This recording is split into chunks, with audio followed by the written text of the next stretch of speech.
ಭಾರತ್ ಮಾತಾ ಕಿ JDS ಪಕ್ಷಕ್ಕೆ ಪರಮ ಪೂಜ್ಯ ದೇವೇಗೌಡರು ಸಾಹೇಬ್ರ ಪಾದಕ್ಕೆ ನಮಸ್ಕರಿಸುತ್ತಾ ನಮ್ಮ ಮುಖಂಡರು ರಾಜ್ಯಾಧ್ಯಕ್ಷರು ಮತ್ತು ರಾಷ್ಟ್ರದ ಉಕ್ಕು ಮತ್ತು ಬೃಹತ್ ಕೈಗಾರಿಕೆ ಸಚಿವರು ಆತ್ಮೀಯರಾದಂಥ ಕುಮಾರಣ್ಣವರೇ, ಯುವ ಮುಖಂಡರಾದಂಥ ನಿಖಿಲ್ ಕುಮಾರಸ್ವಾಮಿ ಅವರೇ, ವೇದಿಕೆ ಮೇಲಿರ್ತಕ್ಕಂಥ ಎಲ್ಲ ಪಕ್ಷದ ಕಾರ್ಯಕರ್ತ ಬಂಧುಗಳೇ ಮತ್ತು ಎಲ್ಲ ಶಾಸಕರೇ, ಮಾಜಿ ಶಾಸಕರೇ, ಲೋಕಸಭಾ ಸದಸ್ಯರೇ ಎಲ್ಲರನ್ನೂ ಕೂಡ ಸ್ವಾಗತಿಸ್ತಾ, ಇವತ್ತೇನಾದರೂ ಕೂಡ ರಾಜ್ಯದಲ್ಲಿ ಒಂದು ಪ್ರಾದೇಶಿಕ ಪಕ್ಷ ತಲೆ ಎತ್ತಿ 25 ವರ್ಷ ಮಾಡಿದೆ ಅಂದರೆ ಅದು ಹೆಮ್ಮೆಯಿಂದ ಹೇಳ್ಕೋಬಹುದು ಜನತಾದಳ ಅಂತಕ್ಕಂಥದ್ದು.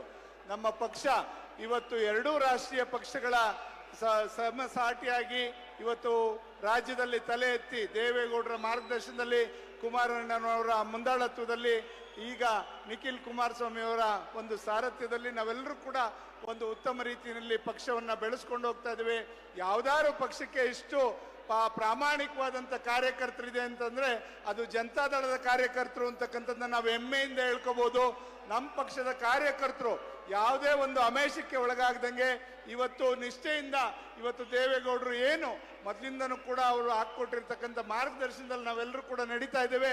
ಖಂಡಿತ ಅದೇ ಈ ಒಂದು ಬೃಹತ್ ಸಭೆಗೆ ಸಾಕ್ಷಿ ಅಂತಕ್ಕಂಥದ್ದನ್ನ ನಾವು ಈ ಸಂದರ್ಭದಲ್ಲಿ ಹೇಳ್ತಾ, ಇವತ್ತೇನು ಆಡಳಿತ ಪಕ್ಷ ಮಾಡ್ತಾ ಇರ್ತಕ್ಕಂಥ ಎಲ್ಲ ಭ್ರಷ್ಟಾಚಾರಗಳು ಕೂಡ ನಾವೆಲ್ಲರೂ ಕೂಡ ನೋಡ್ತಾ ಇದ್ದೇವೆ. ಖಂಡಿತ ಮುಂದಿನ ದಿನಗಳಲ್ಲಿ ಜನತಾದಳ ಪಕ್ಷ ಅಧಿಕಾರಕ್ಕೆ ಬರೋದ್ರಲ್ಲಿ ಸಂಶಯ ಇಲ್ಲ.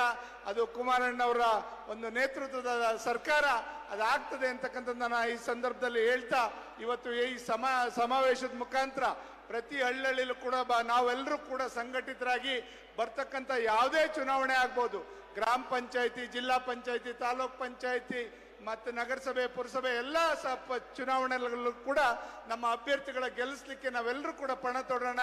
ಇವತ್ತು ರಾಜಕೀಯದಲ್ಲಿ ಗೆಲುವೇ ಮಾನದಂಡ. ದಯಮಾಡಿ ಅವ್ರವ್ರ ಕಾಲ ಅವ್ರು ಎಳೆದಾಡೋದಕ್ಕಿಂತ ಇವತ್ತು ನೇರವಾಗಿ ನಮ್ಮ ಪಕ್ಷ ಅಧಿಕಾರದಲ್ಲಿರಬೇಕು, ಅಷ್ಟೇ ನಮ್ಮೆಲ್ಲರ ಒಂದು ಸಿದ್ಧಾಂತ ಆಗಿರಲಿ ಅಂತಕ್ಕಂಥದ್ದನ್ನ ಈ ಸಂದರ್ಭದಲ್ಲಿ ಹೇಳ್ತಾ, ಇವತ್ತು ತಮ್ಮೆಲ್ಲರನ್ನು ಉದ್ದೇಶಿಸಿ ಮಾತನಾಡಲಿಕ್ಕೆ ಅವಕಾಶ ಮಾಡಿಕೊಟ್ಟಂತ ಸಮಸ್ತ JDS ನ ಕಾರ್ಯಕರ್ತ ಬಂಧುಗಳಿಗೆ ವಂದಿಸಿ ನನ್ನ ಮಾತು ಮುಗಿಸ್ತೀನಿ. ಜೈ ಹಿಂದ್, ಜೈ JDS.